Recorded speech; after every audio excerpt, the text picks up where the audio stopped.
Today's podcast is presented by Podgo. Podgo is the easiest way for you to monetize your podcast, providing podcasters with a flat rate for ad space so you always know how much you get when you include an ad from Podgo. I recently joined as a member, and you can too. Apply today to become a member and immediately be connected with the advertisers that fit your audience. That's podgo.co at podgo.co. And please put unprofessional development in the "How did you hear about Podgo?" That will give us a little finder's fee. Thank you.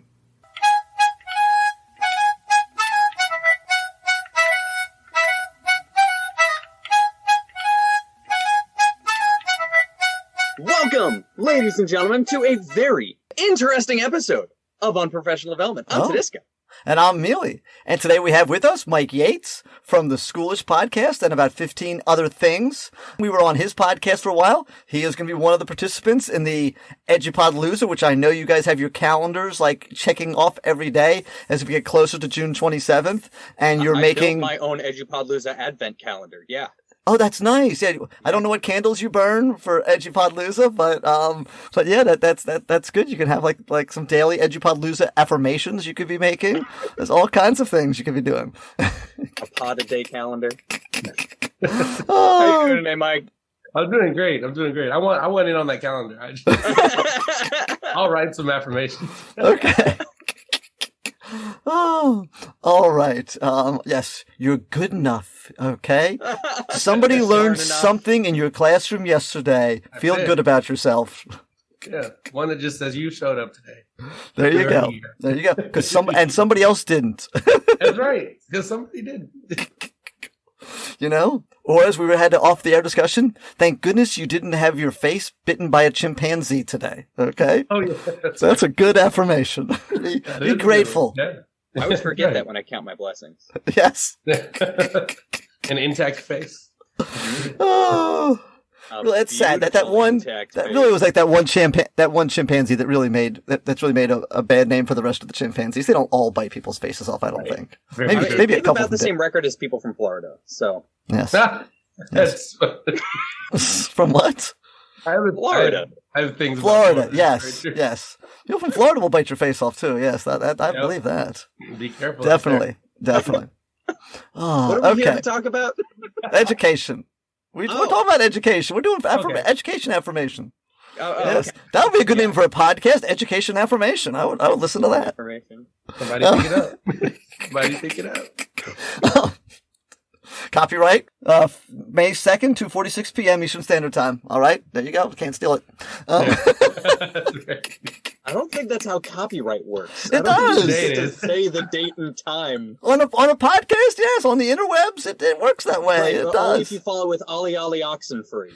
Yes. Because if playground really rules does. don't apply, we live in anarchy. You Google that later. I watched a YouTube video where a guy was using clips of like the news, and he just kept yelling, "Fair use! Fair use!" while the clip was playing. And I was like, that's not going to protect you. I declare bankruptcy! Exactly. When I'm going to do my affirmations podcast and just yell fair use every 3 minutes. Oh, so I can yeah. counteract the copyright. Just going to read from other teachers' books and just say fair use. That'll be good.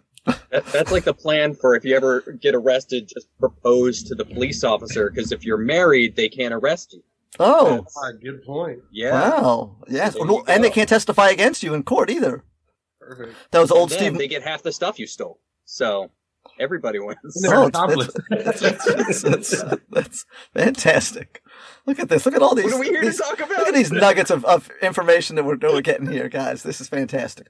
All right. So speaking of silliness and stuff, I've given Mr. Yates the assignment we have the people describe their education careers in different ways, whether it be a salad, a mixtape, a buffet, whatever it is. So he's going to describe his education journey as various sitcom characters. I'll let you go outside the sitcom realm if you want to use other fictional characters from movie or TV shows, but just kind of like walk us through from the beginning to up until now, what character you think you were embodying. Go ahead. Oh, yeah. Man, sometimes I feel like I want to use Marvel characters for everything. That you can do that.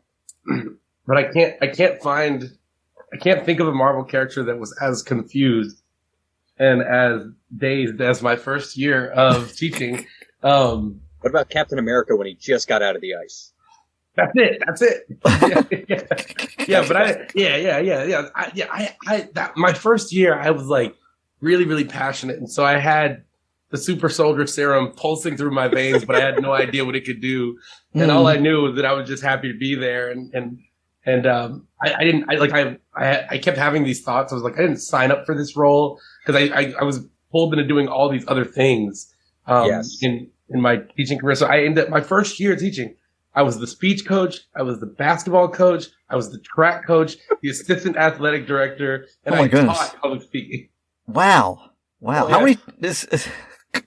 Yeah. So I was like the cafeteria. You head of the cafeteria, and I did everything except right. Underwater basket weaving. Yeah, right. Fantastic. Yes. Who's going to turn the lights off when we leave? Oh, Yates got it. Don't worry about it. But when I was a first year teacher, I always said yes. Like whenever anybody asked, I'll definitely do that. I'll be happy to do that. And you just wind up getting pulled in so much. Oh, yeah. See, I was 40 when I started, and I had a wife and 2 kids, and that was not going to happen. Oh, she's like, you knew better. See, yeah. So she said, no. You missed out, Mealey. That sounds like it. Yeah, you missed a good moment. You could have said yes much as well. Yeah, but so I guess that's my Captain America right after I come out of the ice moment. Okay, so there is a character in a sitcom called Martin. If people don't know about the Martin Lawrence show, yes, get to his stepping. name is Hustle Man. Yes, and that would embody the next 5 years of my career because I always had a side hustle. Nice. And I always sort of knew like where you could, like which student you could go to in the building to learn certain information because they would always come talk to me about stuff.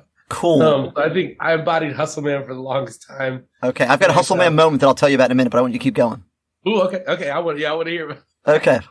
Then I think, and I'm selfishly, I think I turned into straight up Black Panther. And I had a real issue with the school that I was at.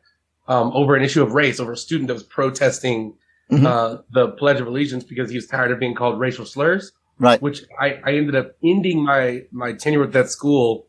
Wow. And I've made them pay me through the end of my contract because it was like, I'm not being terminated. Like, and you guys, like, I should go to the news, but I won't. So you can just give me my. Wow. Yeah. And that was significant for me because it is what I think turned me into Doctor Strange, which is where that was where I was just done with traditional education. And I was like, I can't do it anymore. I have to go build my own school. Yeah. If I'm going to be at a school where I like it. So I ended up at a project called Alpha, which is where I literally did magic tricks at one point. Cool. To teach students how to do public speaking. It's like, we're not going to make you do speeches. You're going to learn magic tricks. Wow. Actually turned into Doctor Strange for our magic show at that school. And so, that's kind of how I think of myself now is like, I'm trying to find all the different realms of, the different models of school that work in all the different corners of the earth.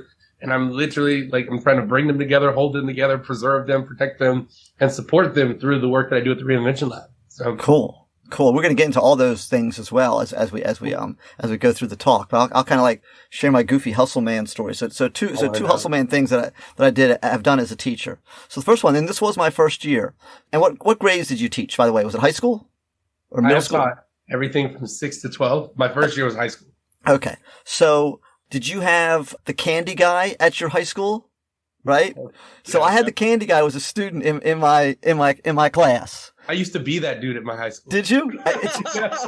It's a good gig. It's ridiculous. Yeah. I mean, I've known a couple of them, and one of them, I mean, he was making like $400 a month, selling the candy, and I understand that there's a rule against it, but whatever.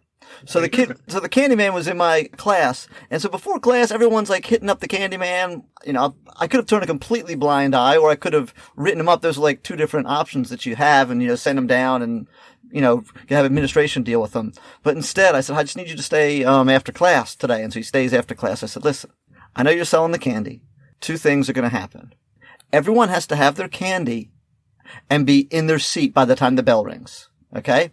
And that's fine. I said, number 2, there is a Milky Way on my desk every single day. I love it. He's like, I got you, Mr. Mealey. I'm like, there you go. I said, I pay you $1. He said, you just. I said, this is how the world works. Yeah. Right. Yeah. This is how it works. Right. I love that. It is. It was fun. And then the other hustle. So they've had different. They've got a different policy now at my school. And I know making copies and copy paper and how many copies you get to make, it varies at school. And some it's really liberal and some it's really tight. So we were given a case of paper every quarter. And pre-digital, that was sometimes really, really hard to manage depending on what your content was. So like I said, I'm the hustle man. I'm really friendly with everybody. So what did I do? I went to the gym teacher. I went to the music teacher. I went to the art teacher, and even like other admin that had like some kind of facilitator role or something like that. They were given a case of paper too, that they'd never used. If they needed to make copies, they literally could go to like a storeroom that the peon teachers couldn't go to and whatever. So I would just accumulate paper, but then I was like the paper fairy at the same time because I would see somebody in the copy room and I would see that they had like a different brand of paper. I'm like, what are you doing? They go, oh, I went to Office Depot and I said, no. Don't go to Office Depot anymore. You come to me. I said, and I like showed him I had this little cabinet in the copy room. I go, see in here, look. He's like, where'd you get all that? I go, don't you worry about where I got all that. I said, this is yours. I said, if you need some more, you just ask me. I said, I'll take care of you. It's just reminding me of Red from Shawshank Redemption. You're a man who knows how to get things. That's right. Yeah. So I handle my business. That's how you got to do it. Yeah. Yeah. And sometimes I would just go to, there was like a sign out sheet and I would like go there and we had like maybe like 3 or 4 days to sign it out. The paper once it was delivered to this big area. And I would look at the people that didn't have signed any out and I would just zip them an email. I said, hey, you haven't gotten your paper this quarter. I said, do you mind if I take your paper and just sign your name to the thing? They're like, go ahead, knock yourself out. I don't care. So I just go get a whole other, case of paper and keep on rocking and rolling. So, I love that, man. Yeah. Schoolhouse hustle, like that. But what I was going to say, that what you did for the student was particularly like phenomenal because I had a candy business. Yeah. And I had a teacher that did the same thing. That's funny. Except for it wasn't one per day. It was like on demand. I need a Snickers. And I was like, all right. He was like, and I will let you do it. He's like, you can come to my room before school, after school, during lunch. Wow. And you can sell your stuff. So I actually parlayed that and I realized, there's more money in burning CDs. So my mom bought a computer. She had a CD burner. I used to buy the big 100 stack. Yeah. Like $197 and LimeWire Bear Share. And then I'm selling them for $3 a mixtape. Like, wow. Moment of silence for LimeWire. Yeah. I parlayed mixtapes into sneakers. Okay. I was selling candy, mixtape, sneakers. And so I was making, at one point I was making enough money to where I was like, I should just open up my own brick and mortar store. Right. I was like, why go to college? I have this going. Yeah. Yeah. Did you ever get busted or, harassed? No. My principal did. He knew what was going on. Mm-hmm. Shout out to Paul Castro. He knew what was happening. But by the time he found out, I had 2 guys that were working for me and that were I was paying them on commission. Right. My friend Kenneth Henry. So shout out to Kenneth and a guy named Austin Grove. So like they were working for me. And when he found out, he was like, this is elaborate. Like, yes. How did you come up with this? And I was like, look, it's necessity. My mom won't let me get a job. I was trying to work at the Blockbuster down the street. And she won't let me get a job. Old-fashioned sentence. He's like, so you created the black market of things that no one's supposed to have at school. Right. And he goes, okay, now you need to donate 10% to some charity. And nice. I was like, fine. But it was great because like that was my first like introduction to entrepreneurship. Like I've always had a side hustle since then because I was allowed to do it. Yeah. Yeah, once you do it, it's you just kind of develop that nature. Okay, what can I do to kind of figure this out and figure that out? Yeah, it's the hunt. Yeah, it's fun, and the relationships that you develop as you're doing it is an energy boost as well. You know what I mean? Yep. Just knowing that people know that you're the guy and come to you and talk to you and all the the fun that goes on with that stuff. Exactly it. Don't understand. When I was in high school, I didn't want to talk to anybody. You know what's crazy? I ended up being class president. Nice. Wow. That's nice. awesome. Like, and I think it was because of that. I think people voted for me, not because I was necessarily the best candidate, but because everybody knew me. Right. Because I had sold them something at some point. Yeah. Yeah. The class president of my class, I think I've shared this before, got there because he promised a Slurpee machine in the cafeteria. Oh, but did he get it? He did. Oh, What? Yes. legend. He delivered. Yes, he did. Wow. Ben Rubin delivered. Shout out to Ben Rubin. And then I ended up working for him. He ended up the next summer. They have different names. Sometimes it's college pro and student painters, where like they get a bunch of college people to paint houses. It was a big thing. Yeah. And they go to various colleges and they find like freshmen or sophomores who want to be like, who are like business majors. So like he did that as like his thing. And I ended up working for him like my summer after my freshman year in college. And so when he would show up on the job site, I found out he didn't get the Slurpee machine because he wanted to take care of the school. He wanted Slurpees because he would show up every single day at the job site with the Slurpee. I'm like, oh, you just managed to work what you wanted into getting you to be class president as well. Wait, why are we making a podcast again? Because we like to watch movies and yell about them. They yell about directors, yell about the plot, yell about the acting, but they also talk a lot. But mostly Josh and Cassie yell about the movies. Hey, everybody, I'm Cassie. And I'm Josh. And we are the hosts of the brand new podcast, Josh and Cassie Yell About Movies. Each week, we're breaking down a different film and sharing our unique perspectives and holding nothing back. And fair warning, this is a spoiler-heavy podcast, so yeah, just be aware of that, please. Do we make jokes or is there anything else? Gosh, I hope so. I have fun laughing at you. Well, thanks. And we yell about movies, is that right? That's right. We upload new episodes on Tuesdays, so hopefully we'll see you then. Thanks for listening. Mike, so you got your podcast. Yep. Schoolish, Yep. right? So our fans like podcasts, we assume, since they listen. So how would you give us the elevator pitch for Schoolish, or those who have not heard of it? Schoolish came from the podcast used to be called School Sucks. And it's because that is what I believe about education. But it basically, I found that there are all these conversations sort of hovering above and beneath the conversations that are being had about education that we're just not talking about. There's all these things, big and small, funny and serious, like all of these things. And I want to have those conversations out loud because I feel like that's the way forward. And when I decided to rebrand, I only changed the name because there's another podcast called The School Sucks Project. And I was like, I was not trying to like steal their name. I just thought they were done, but they were just on a break and they came back. And I like DM'd them. I was like, hey, sorry, like I'm not trying to compete. They're like, no, we were like supporting you. We followed. They were like, we subscribed. And I was like, I'm gonna change the name because like I don't want people to be confused. And they've been doing this for 4 years. So I was like, I want to respect that and help, Yeah. But it also, the name Schoolish came from. Yeah. By the way, and it sounds like you did it like podcasting 101. When you come, if you're going to start a podcast, the first thing you do is Google and see if that podcast already exists, because there's 2 million stinking podcasts out there, and it's tough to come up with a name that hasn't already been come up with a lot of times. There's another on professional development that did 2 episodes and then stopped, but I still have some people still find them and like, oh, is this it? I'm like, no, that's not it. Yeah, that's the best. And if you if you Google School Sucks, you'll see all these kids that made a podcast like for a class assignment. Right. They're like whispering into the mic like, Mr. Johnson's class and I hate it.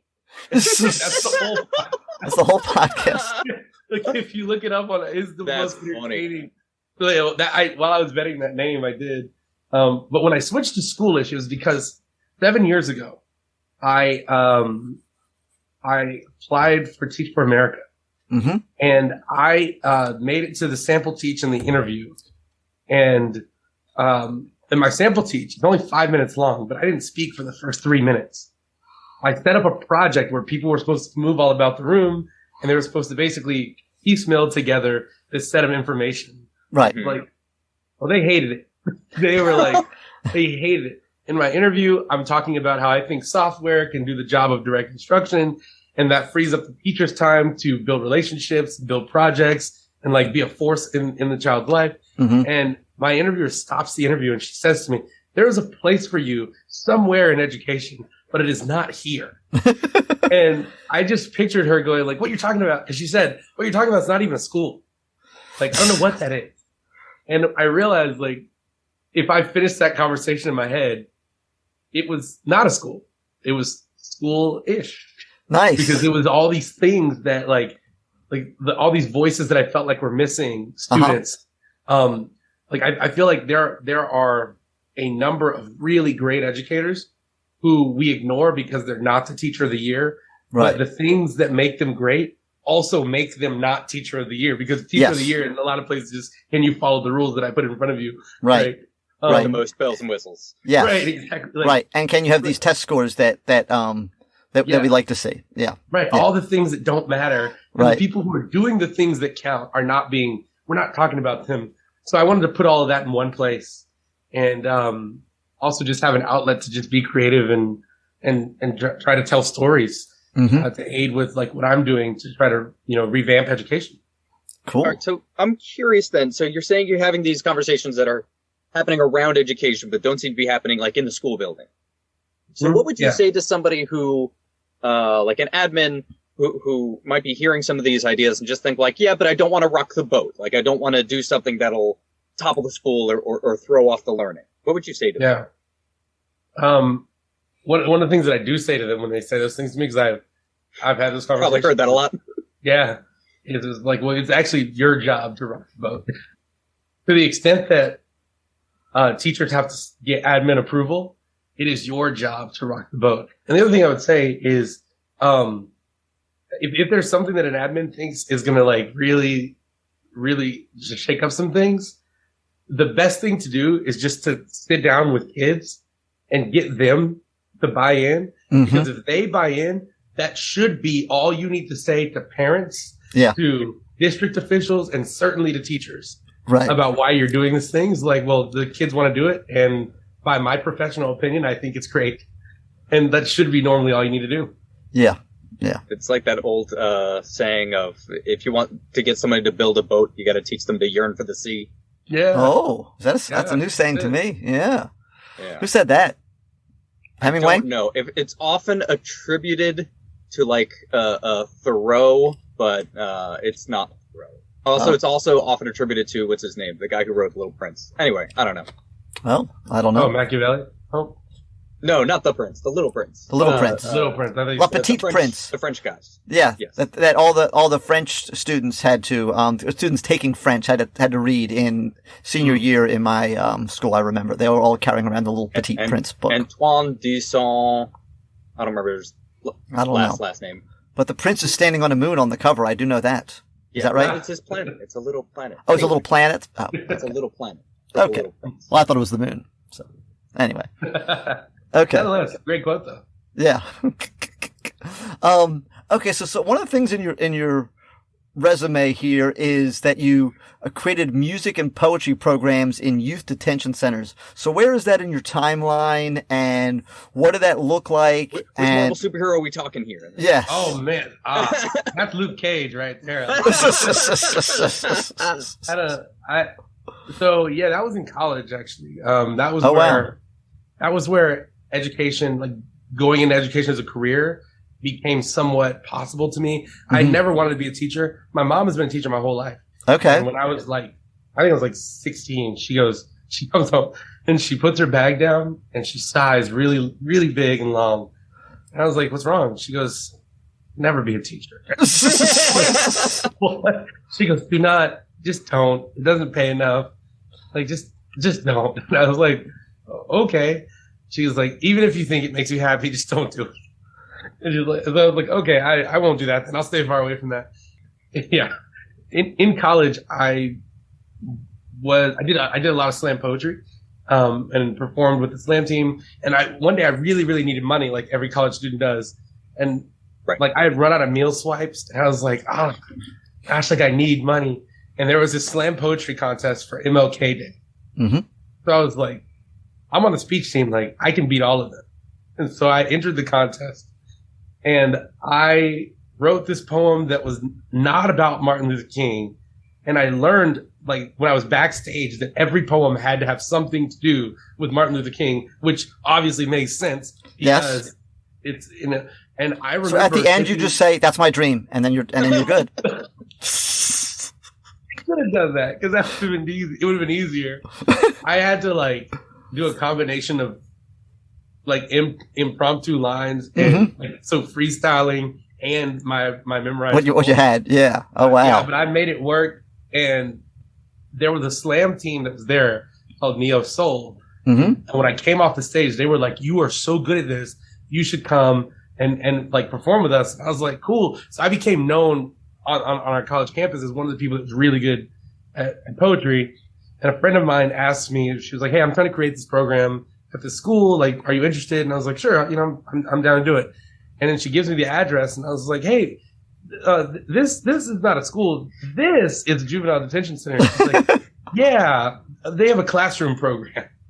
And I was like, "All right." Well, I find out that it's not only a juvenile detention center, but it's what's called a last stop center. Wow. So a last stop juvenile detention center, if you don't know, is basically like if you're a minor, you have done something that is enough of a crime that like you should be tried as an adult. Right. You just can't because you're 14. Yeah. They send you to that place before you go to prison. Yeah. So you graduate from the last stop center and you go to prison. So there's no getting They hold out. them there until they're like 18 and then they send them to the prison. Yeah.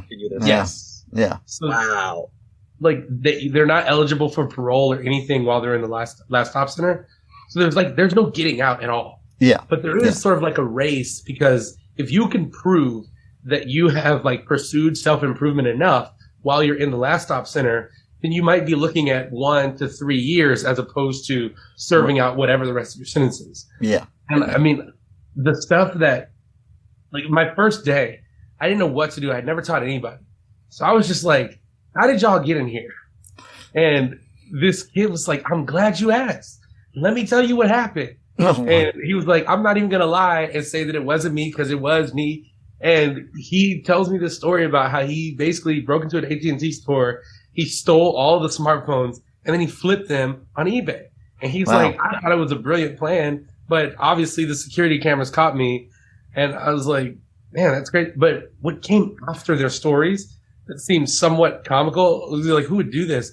Was like, I was doing it because I had to feed my little cousin. Oh. Right? Like it was these very real life. Yeah. And so we were like, let's take your life and teach you how to turn it into poetry and music.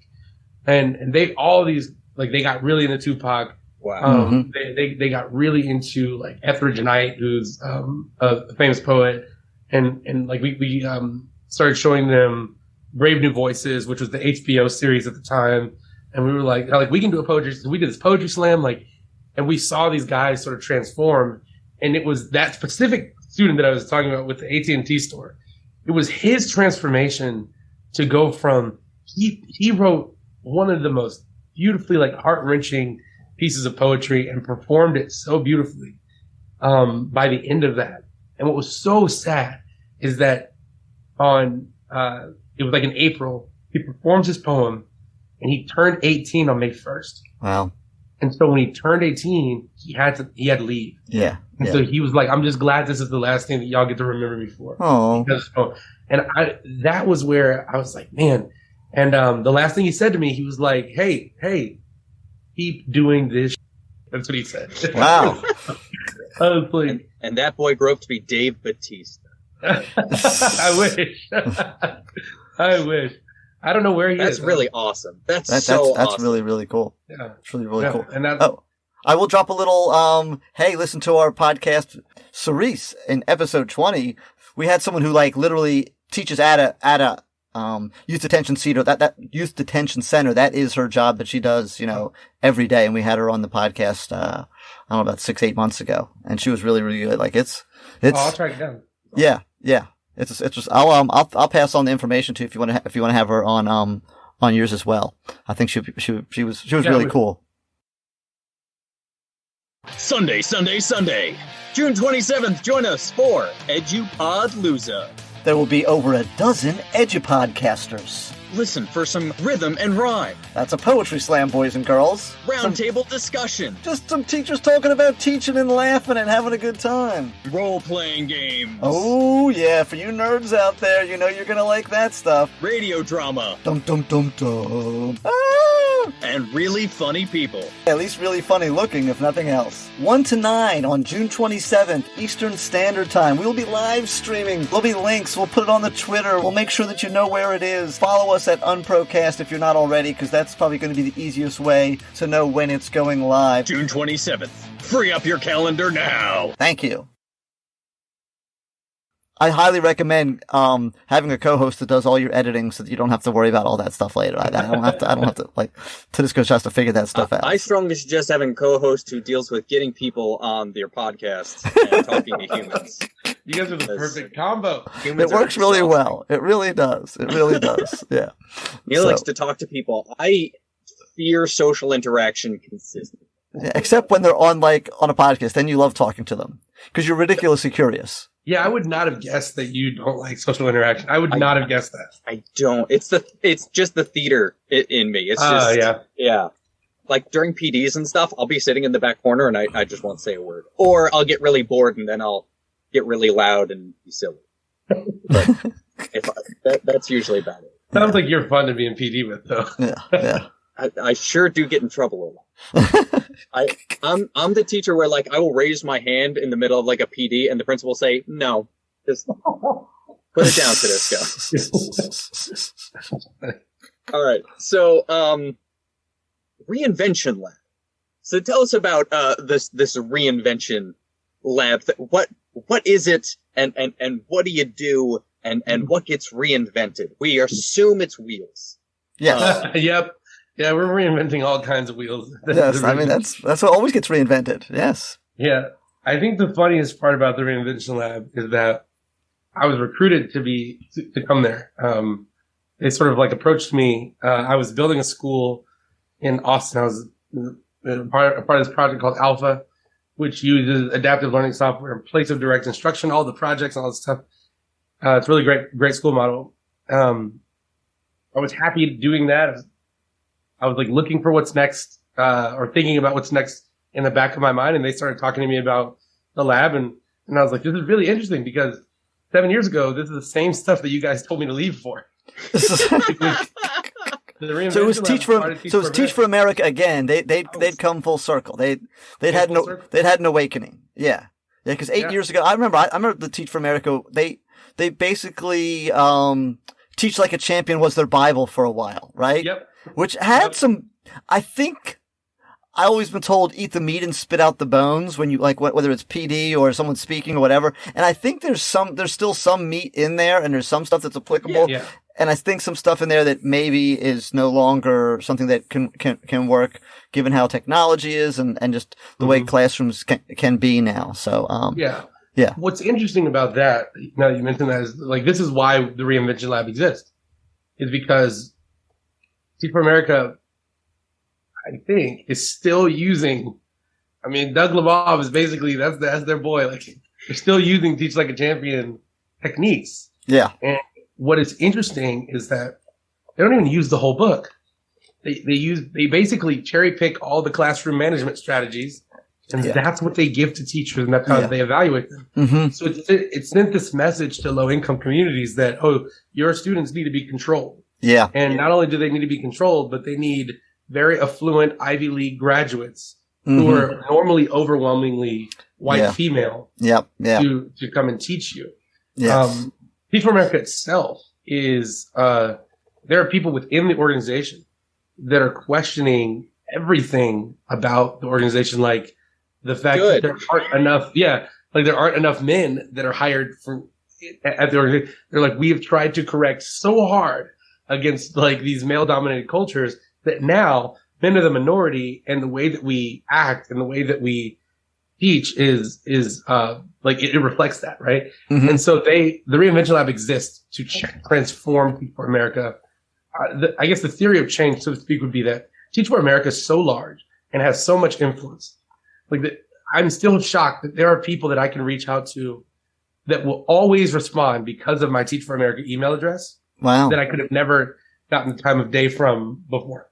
Interesting. And yeah, and like I'm the same person having, it's like, but there are people that will respond, and we recognize that Teach for America has institutional weight and power. Like we can get in the room with Oprah, and we can get in the room with politicians, and because of that, Mealey, we need to join Teach for America. I know. Maybe, okay. yeah. Oprah. You need to join the Reinvention Lab. Yes. Yes. I can speak for my people. We welcome additions to the Reinvention Lab. Because Oprah, I mean, and like we're the only ones that want to get Oprah on their podcast, but no one else has even thought of that. But anyway, yeah. What else is she doing? Oprah who? I don't know. I mean, interviewing royalty apparently. Oh boy, I'll makes people mad, but thinking way too highly of Tyler Perry. Okay, so love Tyler Perry. Do you love Tyler Perry? Great. He is. He does what he does really well.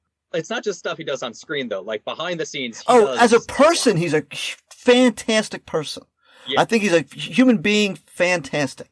Yeah. As a screenwriter, there's you and the Hallmark movie are literally coming out of the same school of schmaltz and cheese.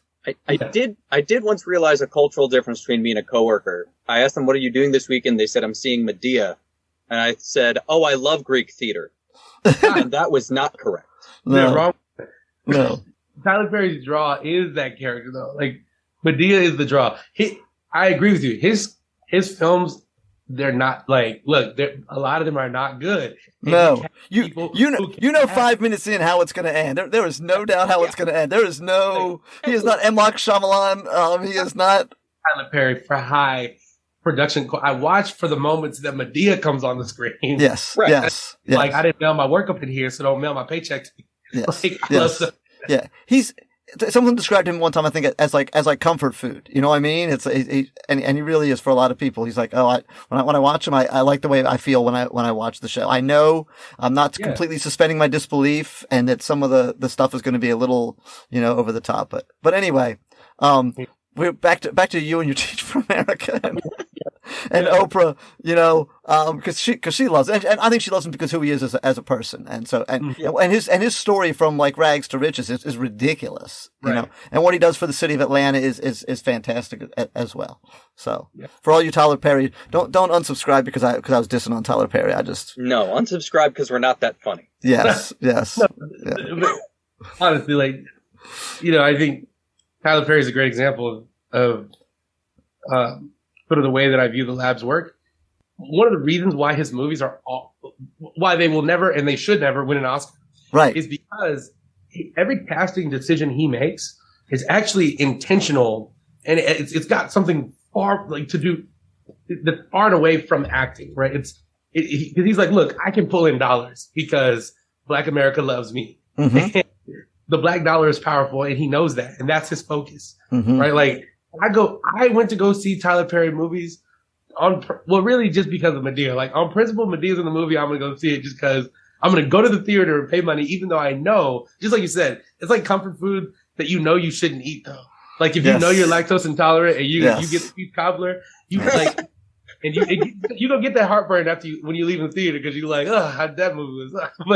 But I saw Medea, I supported Tyler. Well, there's a Venn diagram where they cross over, and they cross over a whole lot. I'm the same way about Loretta Devine. If I see Loretta Devine, I know I'm gonna have a good time when she's there. And at one point, I think you couldn't legally make a black movie without having Loretta Devine in it. It was literally, there was some law somewhere written there that Loretta Devine has to be in it. Do you know Loretta Devine? Yeah, you Google a picture of her. If you know who Loretta Devine is, her IMDb page must be like forever long. She's been in a lot of movies. Yeah, she plays pretty similar person most of the time. Yeah. But she's really good at it. Like, I think she's really talented, I think. Yeah, no, I'm that way with Samuel L. Jackson. I've watched all of his movies. Yes. Oh, yeah, he's always good. Yeah. But what the lab, what we're trying to do, and the way that we're trying to change the organization, we're basically trying to say, let's find all the innovators in education, as many of them as we can. Mm-hmm. When we find them, we are going to support their work in any way possible, like even financially. So like we had a grant called Enduring Ideas where we gave up to $25,000, like as much money as we can find and give away to organizations that are doing great work, we try to do that. And the theory is like, we just want you to be around. We want you to be around to keep doing doing what you do. And then we also want to put you in front of our organization so that they can learn from what you're doing as well. Yeah. And eventually we'll get to the point where the Reinvention Lab will forcefully recommend change to things like Free Service Institute. Teachers are trained. And my hope is that the step will be learn, forcefully recommend, and then once we've gotten really good at that, we're just going to straight up orchestrate and design and change the way that Teach for America operates. And in turn, having a large footprint on the way that education operates as a whole. Wow. And so, like, right now we're just doing things like what I do. Because I'm not a Teach for America alum and I'm learning to love the organization, meaning that I have no love for Teach for America as a whole. Right. I am really focused on what we can learn outside of the alumni structure and outside of Teach for America. So I will get a bunch of organizations together and build a partnership. Like we built one with a sneaker company. Okay. So we're releasing sneakers that are designed to tell the story of the future of learning. So they captured an aspect and then they assigned a color scheme and an image all to the same sneaker. We had a competition, celebrity judges, and we're going to drop them in October. Okay. So really what it was all a proxy, right? Like, yes, the sneaker competition is cool. Yeah, the brand that we're working with, that's the guy who designed the Yeezy sneaker concept. Yeah. So Kanye West hired that guy. Yeah. He used to work for Nike, Everlane, Cole Haan. Lots of people are wearing sneakers and they don't even know what this guy designed. So it was like the exposure to innovation, but the real push for them was that most of those organizations had never ever had to succinctly communicate what they do. Okay. And for the first time, they were forced to do that. And what we've seen after is now they've all created new pitch decks and they're applying for new rounds of funding.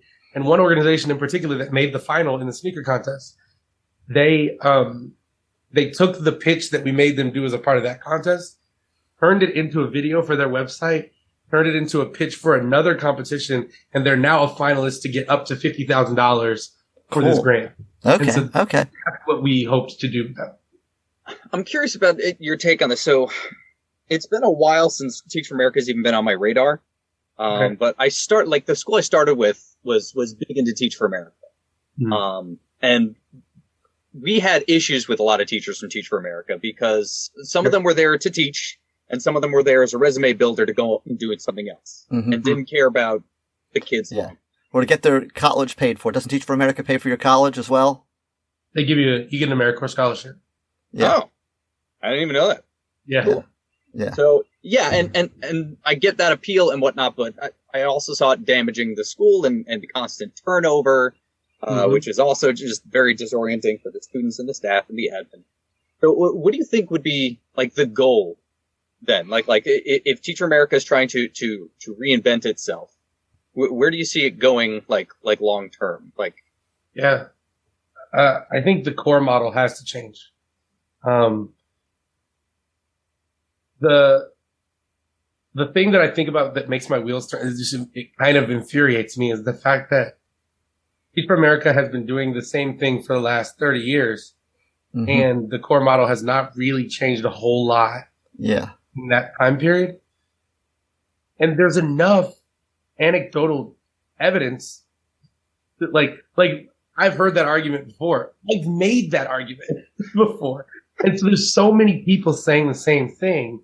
If I'm Teach for America, I go, oh, we are screwing up.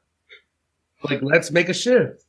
But the Reinvention Lab is sort of their way of saying that, but their methodologies haven't changed. And what I tend to do in the organization, I push really hard against everything that they believe is true. So if they say, oh, when we get on Zoom calls, we start them this way, I go, no, we should change that. And they're like, why? And I was like, because it's what you've been doing. I don't know if it's effective or not, but I really believe everybody has to interrogate everything they think they know about school, everything they think they know about teacher training, and in order to really move past. I mean, fortunately, Teach for America has a management team that is committed to doing things differently. The hard part is that they don't know what they're really committed to. like, I always ask people, like, are you willing to be offended by the way that we change the system? Because, like you said, like, I was in a meeting and I asked the question and the room was dead silent. Like, I was like, man, I know how to clear out a room. I was like, are we willing to make the core model and say, yeah, you get your AmeriCorps scholarship, but you need to teach for 7 years? Like, are we willing to do that? And nobody answered the question because their paradigm is just like, oh, well, no, the 2-year model. The other thing that I think is, the reason why I think that needs to change, we just have to shift that, is because right now there's too much, like, this is why I said I want to change the relationship with alumni. Mm-hmm. There's too much focus on making people into TFA alums, which is stay for 2 years and bounce. And then there's too much focus on celebrating what alumni do, right? So what you're not doing is you're not building a strong force of teachers. You're building people that do really, really great things elsewhere. And I was like, if we want to produce entrepreneurs, we can do that in a vacuum without sending them into the classroom for 2 years and then saying, hey kids, it's been fun, but I have to do something more important than you. Like, the optics of that are awful. Yeah. It's not great to build your brand on broken schools. No.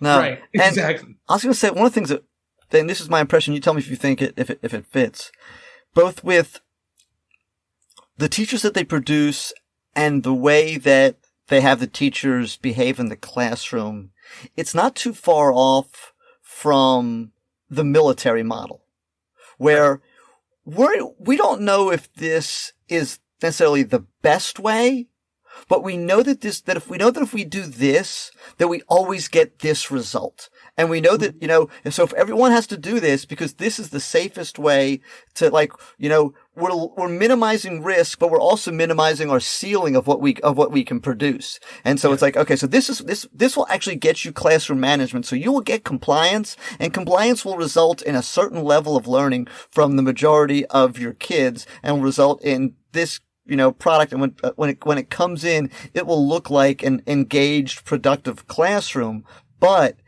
it's just a bunch of clones that are all doing the same thing, and no one's doing what they think is best. They're just doing what someone told them is best, and they're doing it because that's what they're told. And it actually does work. Like, if you see the military works, at the end of 8 weeks, look, all those guys can do push-ups, all those guys can shoot a gun, all those guys can make their bed really fast. They can do all these things that, like, for whatever reason we value, because it's going to be valuable when we get into some kind of armed conflict, so that when I say, go left, they'll all go left, and we won't have one guy getting shot as he goes right. But, no one's thinking, no one's being creative, no one's being innovative. And so, not saying that none of that happens at all ever in the military, but it's kind of like, drilled out of you. And I think Teach for America, both for what happens to the teachers that come out of it and to the students that end up in those classrooms, it's kind of like, it's, for lack of a word, it's a little soul killing.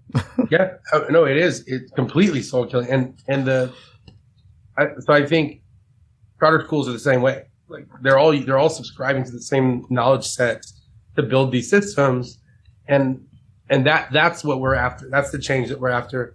Like, one of the things that we have is we have this youth fellowship where we take students ages 14 to 20, and we've had them work on projects in the past. This time around, we've earned enough.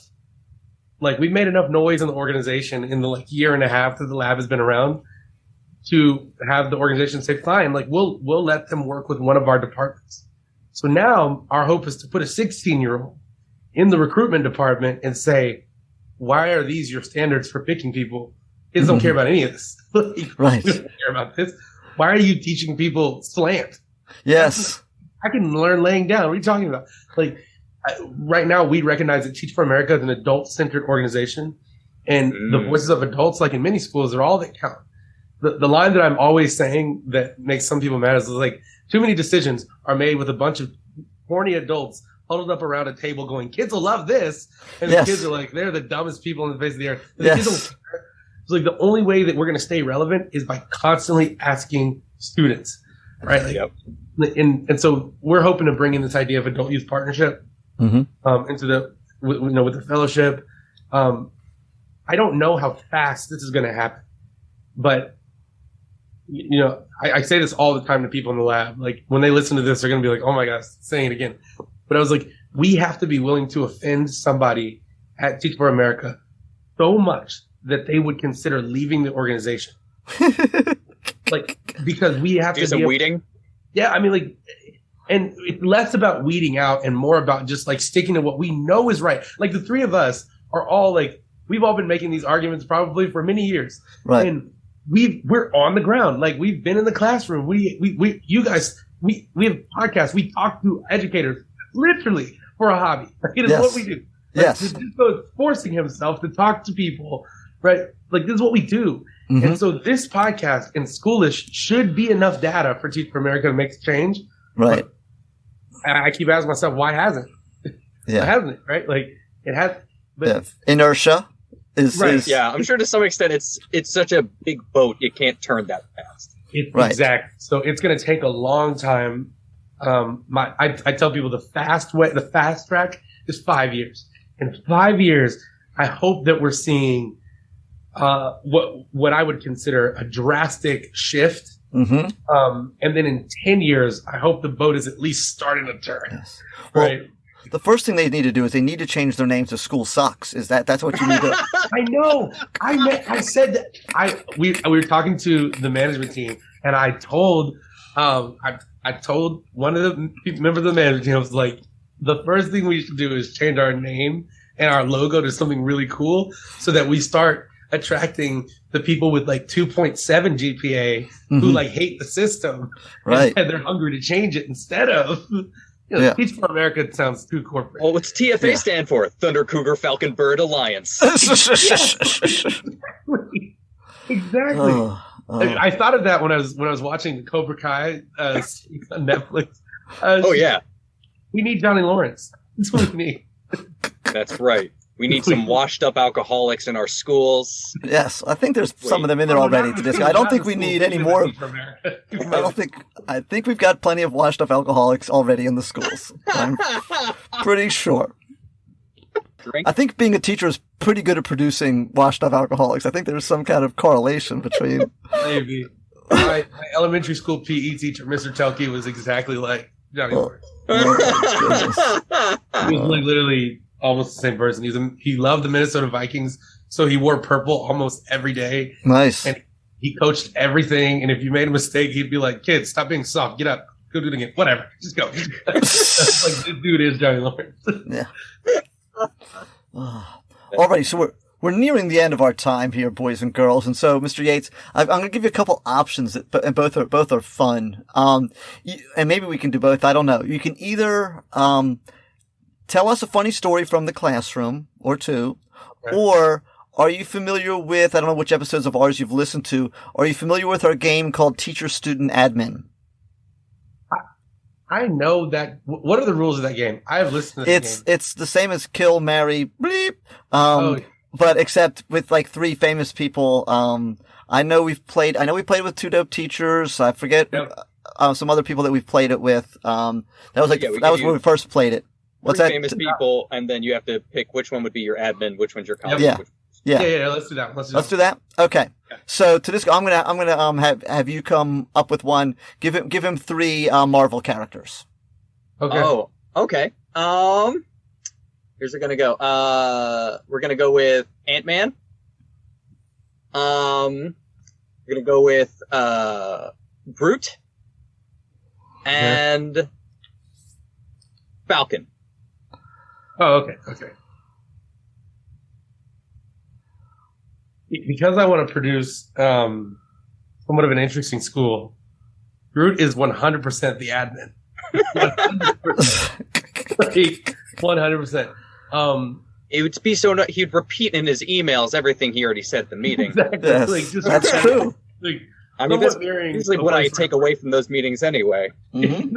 Yeah, I think Falcon, if Falcon was an admin, he'd dialogue too much in faculty meetings. He can't have that. And I want Falcon to be the student, and I want Ant-Man to be the teacher. And the reason why Falcon is the student is because when I was watching Falcon and the Winter Soldier, there was all these moments where I was actually afraid, because I was like, first of all, Marvel, they're brilliant at what they do, because it's like they have positioned Falcon against literal super soldiers, and I was like, he's gonna get his chest punched in, like if like normally he's fighting next to Captain America, who is a super soldier. And I was like, he's gonna be the best kid. He's just flying above. Yeah. Right. It's like I'm so nervous for him. Like I didn't know he had certain gadgets available to him. So I want him to be the student because Ant-Man, who is also technically not a superhero, Ant-Man's suit does things that make him more super than Falcon. Mm-hmm. Right. So like if he's fighting super soldiers, he can just get really big and just literally step on them or kick them. So I want Ant-Man, and I also think he's far more entertaining. So okay, there you go. All right. Well, since you mentioned Martin, I'm going to throw Martin out there. Okay. Okay. So these are the three you have to choose from: Brumman, Shanae, and Cole. I can't make Cole a student. Not because Cole. So Brumman is going to be the teacher. Brumman's going to be the student. Shanae is the administrator. He's okay. Like, I'll tell you. Because she's not going to listen to anybody. There's no point in her being anything else. It's going to be the most rogue school ever. Cole is good. Cole's going to be the teacher. Okay. I can see that. I worked for a principal in Fort Worth that was, kid you not, she was almost exactly the attitude, even the hand motions. There were some times where we were like, excuse me? Like, Shanae was real, like you watched too much Martin when you were growing up. I also have a friend who, his name's DJ. Every situation in life reminds him of some episode of Martin. Nice. Like, he's like, oh, it's like that time in Martin. Like, I love that one. Thanks for doing that. Yeah, it's true genius. The beautiful thing of it is that you believe those characters so much that you literally forget it's Martin Lawrence. That's what his genius and ability is. Yes. I agree. I think Shanae I think she is underrated. Yeah. Because she used to, as a kid, Shanae, knowing that it was Martin, Shanae used to get on my nerves so much when she came to the door and they cheered. I was like, get out of there.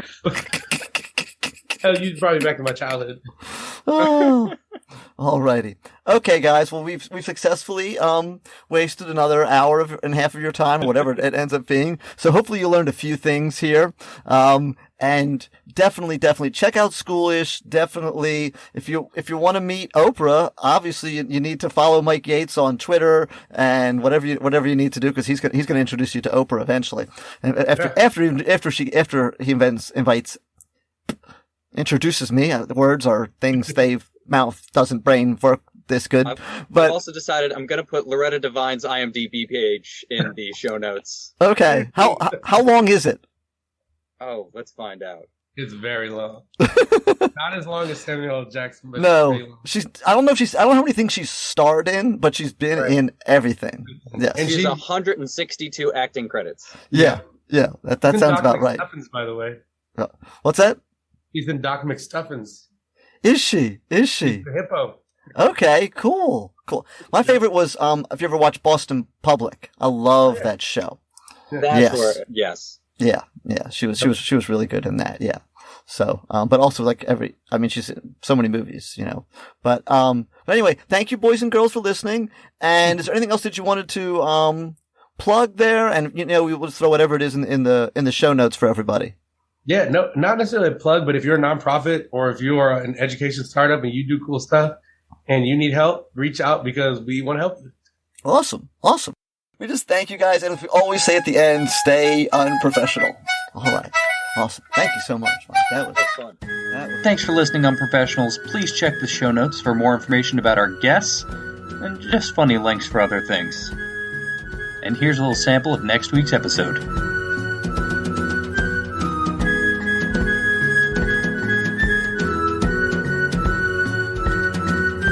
The resources for homeschooling, at least from my point of view, the resources for homeschooling for elementary school is pretty solid. Like, there's a lot of stuff for that. And for most human beings, most of us we can teach at an elementary school level. Like, there's enough of... Your comfort with the content is really high.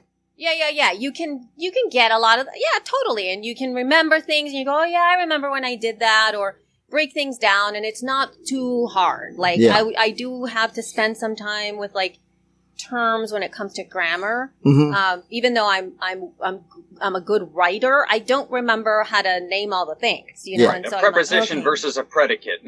Yeah. And I'm like, I don't remember. That was been a long time since I had to name all the things, or I know what it is, but I don't have a definition for you that I can just say, right? Yeah. Right. Yeah. So I have to spend time, you know, doing things like that. And just keep dodging the question, how do commas work? And you'll be fine. I'm still having a problem with that as well. But anyway, and now there's America is having a problem with that. Yeah. Yes, I have a comma problem. I put commas in all the places. I don't. I'm a math teacher. I use dashes, even though maybe people think it's a subtraction sign. Well, I was just going to mention dashes are a thing now too. I use them intermittently all the time. They just break up phrases and thoughts and ideas all the time. And English teachers probably see my writing and just cringe half the time. But I'm like, just say you're influenced by Emily Dickinson. They'll be very impressed. Cool. I will say that. Is that how it goes? Yeah. Did she use a lot of dashes? I didn't know that. Oh okay. yes. Okay, cool. We should all do that for sure. But now that my daughters are starting more towards the path beyond elementary school, you know, like I'm getting a little worried because then I'm like, I don't know what's and that's when I'm kind of sitting back thinking like, it's a balance between the things that they do need to know or like the structure of what the classes are like in school where you have your history class and your English class and your PE and, you know, all those things. And where she is naturally moving towards in her everyday engagement with the world. So right now, you know, they're really into designing these characters and these like mini sort of video clip things. Cool. I don't even know. And like they add music to it and they like animate it and then they do like all of this stuff and then they'll share it with each other and they're layering things and so there's like all of this and they're doing graphic design and animation. Yes, exactly. And so then when I'm thinking about that, I go, okay, so because there's obviously this is a skill. This is something that people pay for. This is something they love to do. So how do you like layer the things and continue to help them with that and then keep the rounded other to check the other boxes that people supposedly that they think that you need to check. I mean, at that age in art class, I was just making like hand turkeys. So I'm pretty sure learning how to like tinker with computers and graphic design will probably help them a little more. Right. Well, see, this is, and so what? You didn't grow up to get a hand turkey drawing job? If my hand turkey came to life, I would scream and run. What does your dad do? He works at the hand turkey factory, of course. Oh my gosh. He's really good at it. He's got his thumb is double jointed, like Marcy Birnbaum's was in mine, sat next to me in third grade. Her hand turkey was the best because she could bend her thumb back and had a completely different thing. But anyway, sorry. Love you, Marcy Birnbaum. Yeah, but it's true. Oh my God, look at that. She's crazy. My first real crush. Oh my goodness, she was beautiful. But anyway. Oh my sorry. God. Yeah, that's what. What were we talking about? We're talking about hand turkeys, obviously. Hand turkeys. No, we're talking about Elsie's daughter and her skills and the ability to do something. Yeah.